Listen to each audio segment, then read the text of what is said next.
In this video, we are going to talk about 7 signs that you definitely don't think you're good enough. I am Pauline, and I am so happy you are here because you are good enough. You are. You always have been. And I really want you to believe that, but I know that a lot of fearful avoidants have the belief that they're not good enough, and that is how you go through life. And it is impacting your life, and I wish you to be free from that, but sometimes it helps, or you need to kind of first see the impact of it and realize that this is actually something that that you are dealing with and the beliefs that you do have. So let's look at the 7 signs. The first one is you are always working to prove your worth, whether that's in relationships, in love, or in work, or in friendships. And it feels kind of weird if you don't have to do that. So you're always feeling more comfortable with working for love or for success than it being easy. And how this comes about in relationships is that you may tend to fall for emotionally unavailable people that will only now and then give you love and attention after you've worked for it really hard. What this may look like in work is that you just don't follow what is just comes easy for you, but you do the hard things or the difficult things or the complicated things or the things you struggle in because it just doesn't feel right when it comes too easy, when it goes too easy. When you're an entrepreneur, even more so. A lot of fearful avoidants are amazing entrepreneurs, but when you're not healed yet, a lot of fearful avoidant entrepreneurs will kind of burn themselves out trying to do all the things that are not really a natural fit to them because they believe that they have to work and struggle and fight to be worthy, to get what they want, to get where they want to get. Whereas when you release all of that and you just follow what feels good and is easy, that's when you are yourself and when you bring the gifts that you have into the world. And that is true in love, in work, and in entrepreneurship. So that is the first sign that you're always working and it kind of feels weird, or that it can't be right when you don't have to work. The second one is perfectionism. You always feel like you have to do more or be better, and you're willing to work at that really hard. But the thing is that you don't think you're a perfectionist. You think that you are working towards being good enough. But secretly, the good enough point that you're trying to reach is actually perfectionism, is actually perfect. So it will never feel enough. It will never feel good enough. And you have such a hard time relaxing and allowing just it to be imperfect because you already feel like you're not good enough. And you feel like when you just let go and allow to be yourself to be happy with what is, it feels like you're giving up and you're never gonna get anywhere, and you're gonna lose control in a way. That was the second sign. The third sign is feeling a lack of respect for people who think you're enough, because obviously they don't see you, or they're just wrong and therefore dumb. And that is a trigger for the fearful avoidant. You're not allowed to be dumb, so you cannot be associated with anybody who's dumb. So that lack of respect is just something that a lot of fearful avoidants run into when they enter a healthy relationship where the other person just loves you for you and doesn't make you work really hard to earn their love or respect. And so that is almost like you get shaken to the core. Don't I have to work? Don't I have to do something? And because you don't have to work, you almost see their love as less valuable and see them as less valuable because, and this is probably not what you think literally, but what you do think is that, well, they don't really love me, or they don't really get me, or they don't really see me, or they're just plain wrong, or They don't get how life works. They don't get how love works. Yeah, thought all those things, and I was so wrong. I was so wrong. um, so feeling that lack of respect for somebody who doesn't make you work really hard is a sign that you have that core wound of not feeling good enough. The fourth sign is feeling like your needs don't matter. Feeling like you just exist to help other people, save other people, fix other people, meet other people's expectations, do whatever they want you to do, be whoever they want you to be, because who you are is not good enough. And so you always have to listen to other people, look up to other people to get kind of a compass in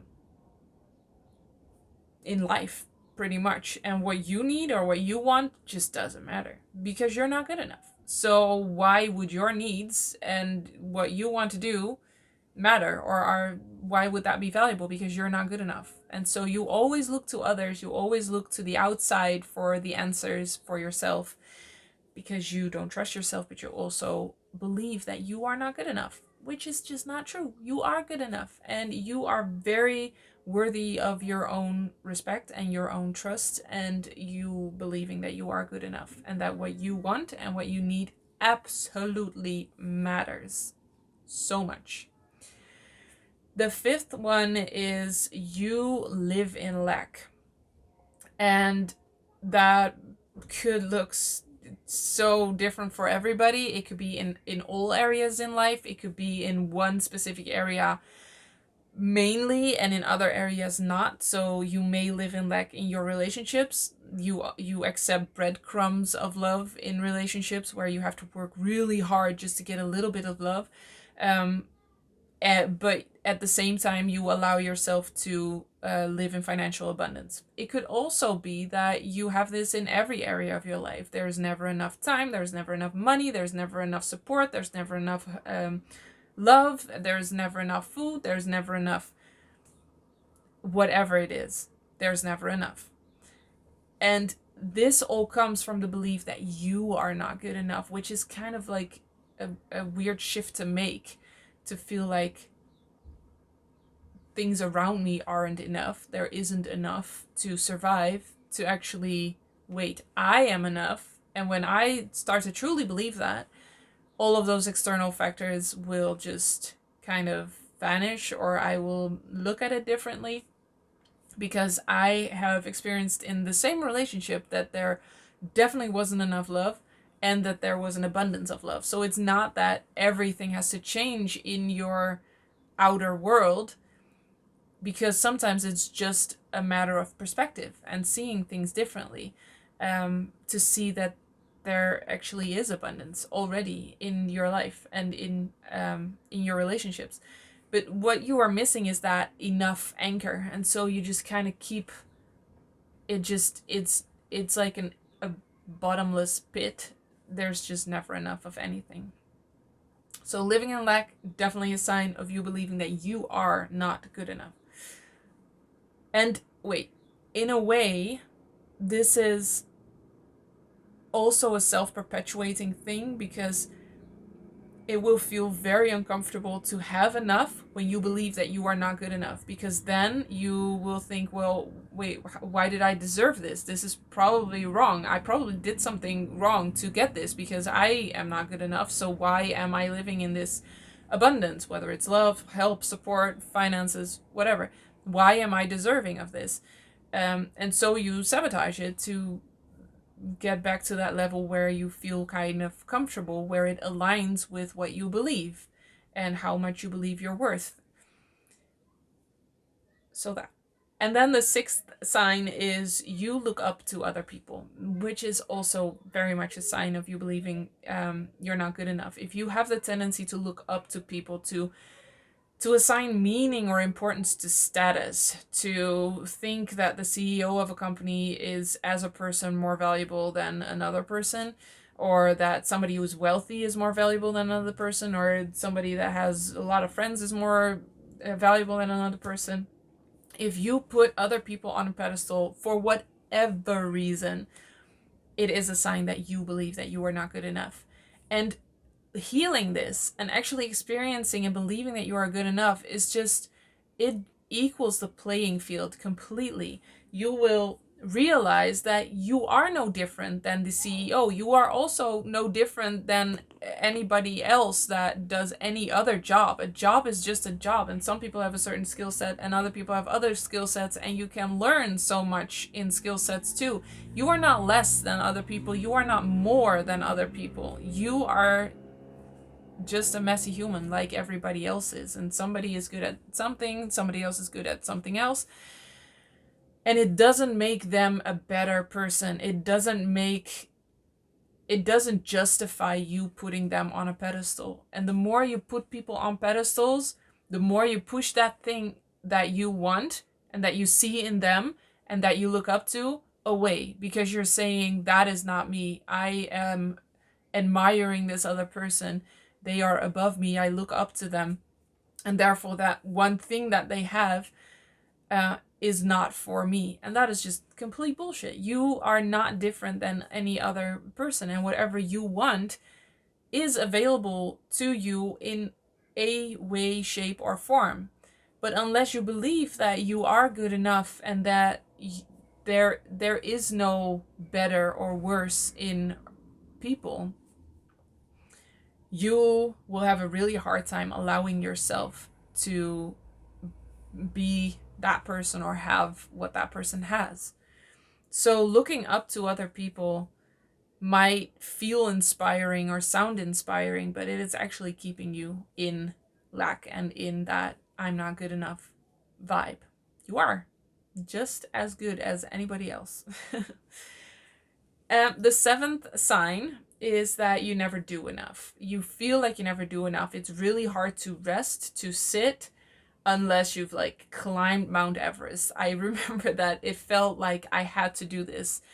When I started with my business, there were so many wounds still around this. I had healed a lot in my relationship, like in love relationships, but there was like a whole different world of things when I became an entrepreneur, which I never chose to be an entrepreneur. I just wanted to do this. I wanted to help people.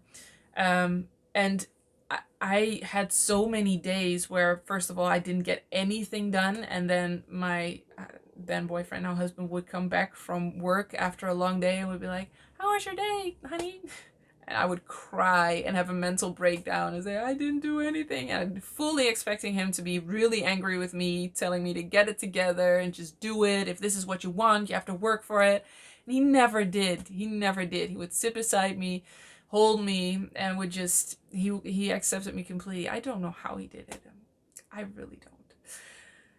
But I remember also that there would be days where I did so much. Like I would work from 8 o'clock in the morning till right when he came home, and I would have filmed videos and wrote 6 blog posts, and I don't know what I did, but so much. And he would come home and ask me what I had done, and I would tell him, and I would say, well, but I wanted to do 10 blog posts, and I wanted to do this and this and this. And he's like, this is so much work you've done. How do you want to do even more?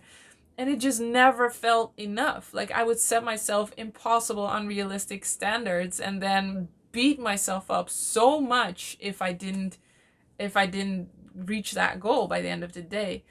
Oh, there was so much I had to heal and release and learn in that. And yeah, never have that feeling now, by the way, ever. Even when I objectively don't do a lot, I just know that I can do a lot in a short amount of time. A lot of fearful avoidants have this, by the way, that you don't work. I can make a whole video on that too. Let me write it down. How you work. You don't work probably, maybe, possibly in a stable. I laugh because this is almost the core of the fearful avoidant attachment style, right? You don't work consistently or stable. Those words for a fearful avoidant are hard. You work with fits and, hey, how do you say that? Spurts. Like you have bursts of energy and you do a lot, and then for a while you don't do anything. And I always assumed that I had to do every day what I did on my peak days, and then I realized that that's just not sustainable and I don't need to expect that from myself. And so now I just work with the way I work. Okay, I'm not gonna go into this, but I will make a whole different video on this. But just so you know, you may have this too, that you can do a lot of work in a day or even in a few hours, and then you need a lot of rest. And allowing yourself that rest is where the crux is for a lot of fearful avoidants. But I will make a whole video on this. These are 7 signs you definitely believe you're not good enough. And it impacts your life, as you've noticed. So please let me know in the comments whether you recognize this, whether you were aware of it already, whether there maybe are more signs that you have realized that you're not good enough. I always want to know. I always want to know. And if you're ready to feel good enough and to really release this and to install that good enough anchor and to work the way you were meant to work and do whatever you need to do to have enough and actually experience having enough, um, Healed and Happy, the online program, is addressing all of this. It is just a root core wound of the fearful avoidant attachment style, that you're not good enough, and that can be healed. And when you heal that, you will allow yourself to just do whatever comes easy and feels natural, and that is just an amazing way of being in relationships but also working. I so wish for you to experience that. All right, as always, I am so happy you are here, and I will see you in the next one. Healed and Happy is a tailor made online program where me and my team personally guide you through healing the roots of a fearful avoidant attachment style.